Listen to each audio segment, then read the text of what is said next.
Good evening, everyone. I am Apurva Sinha.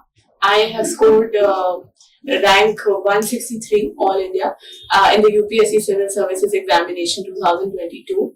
And I have been associated with Eden IAS for quite some time. I had specially taken Tirthankar sir's ethics test series and was being guided through that test series, and also was part of the interview guidance program.